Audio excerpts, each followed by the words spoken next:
అధ్యక్ష ఎవరో కాదు అధ్యక్ష, గౌరవ ముఖ్యమంత్రి రేవంత్ రెడ్డి గారు మాట్లాడిన రికార్డు అసెంబ్లీలో. అధ్యక్ష, కాంగ్రెస్ పరిపాలన గురించి గౌరవ ముఖ్యమంత్రి రేవంత్ రెడ్డి గారు మాట్లాడిన మాటలు వారి మాటలు చెప్తా అధ్యక్ష. అధ్యక్ష, వారు చెప్పినారు రేవంత్ రెడ్డి గారు, ఇది 2014 25 జూన్ అధ్యక్ష. వారి మాటలు నేను కోట్ చేస్తా ఉన్నా, అసెంబ్లీ రికార్డు అధ్యక్ష. నేను చదువుకోవడానికి హైదరాబాద్లో ఉంటే నా తండ్రి గారు చనిపోతే మా గ్రామానికి పోయినాను. పద్ధతి ప్రకారం దాన సంస్కారాలు అయిన తర్వాత స్నానం చేసి ఇంటికి పోవాలి. ఎండాకాలం వస్తే ఏ బావిలో కూడా రోజుల తరబడి ఈత కొట్టినామో ఆ బావి ఎండిపోయింది. బోర్ దగ్గర పోయి స్నానం చేద్దాం అనుకుంటే కరెంట్ లేదు.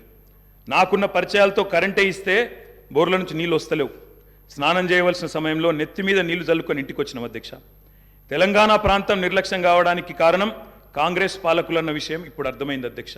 ఇది నేను కాదు అధ్యక్ష, రేవంత్ రెడ్డి గారు చెప్పిన మాట. మీ ముఖ్యమంత్రి గారే చెప్పినారు అధ్యక్ష, నేను చెప్పడం కాదు.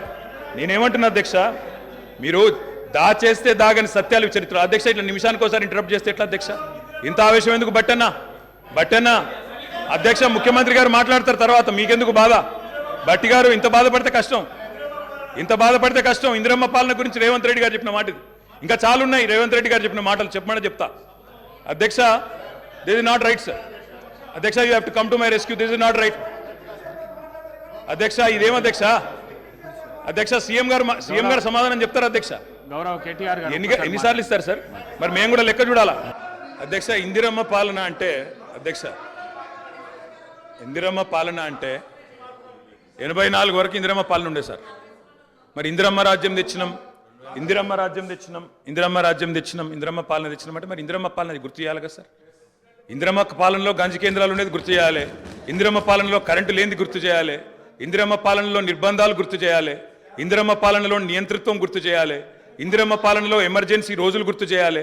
ఇందిరమ్మ పాలనలో ఆర్టికల్ 365ని ఎట్లా యూజ్ చేసి ప్రజాస్వామికంగా ఎన్నుకున్న ప్రభుత్వాలను రద్దు చేసినో గుర్తు చేయాలి.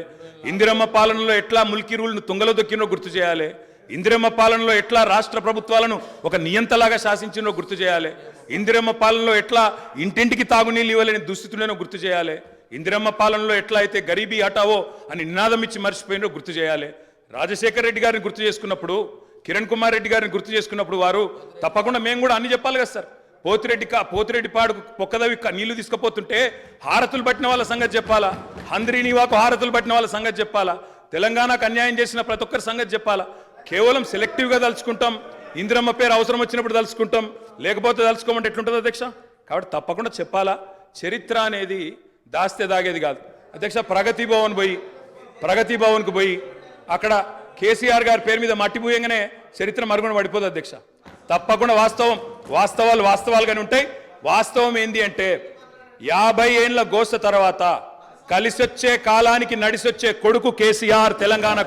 తెలంగాణ తల్లిని దాస్య శృంఖలాలు తెంచిన కొడుకు కేసీఆర్ గారు అధ్యక్ష. ఇవాళ వారు మాట్లాడినారు, గవర్నర్ గారు, మార్పు మొదలైంది, నిర్బంధం పోయింది అన్నారు. అవును అధ్యక్ష, మార్పు మొదలైంది, నిర్బంధం పోయింది. ఎప్పుడు పోయింది అధ్యక్ష నిర్బంధం? జూన్ 2, 2014 నాడు దాస్య శృంఖలాల నుంచి శ్రీశ్రీ గారు చెప్పినారు అధ్యక్ష, బానిసకొక బానిస అని. దరిద్రం ఏంటంటే అధ్యక్ష, గతంలో మనల్ని పీడించిన వాళ్ళు పోయినారు, కానీ వాళ్ళ పేర్లు తలుచుకునే వాళ్ళు ఇంకా అక్కడే ఉన్నారు అధ్యక్ష. అది బానిసకొక బానిస అంటే కదా అధ్యక్ష. ఇంకొక మాట చెప్పాలి అధ్యక్ష. ఈరోజు గత 10 ఏళ్ళని మాట్లాడుతున్నారు, చెప్తాం అధ్యక్ష. విద్యుత్ సంస్థల గురించి చెప్తాను, ఇంకా చాలా విషయాలు చెప్తాను. మధ్యలో వారే ఇప్పుడు ఒక 15 నిమిషాలు డిస్టర్బ్ చేశారు, మీరు లెక్క రాసుకోవాలి. మీరు కూడా మేము 39 మంది ఉన్నాం, వాళ్ళు 64 మంది ఉన్నారు, మిడిసిపడుతున్నారు అధ్యక్ష. ఎంత అధ్యక్ష తేడా? 1.85% ఓటు మాత్రమే, 1.85%.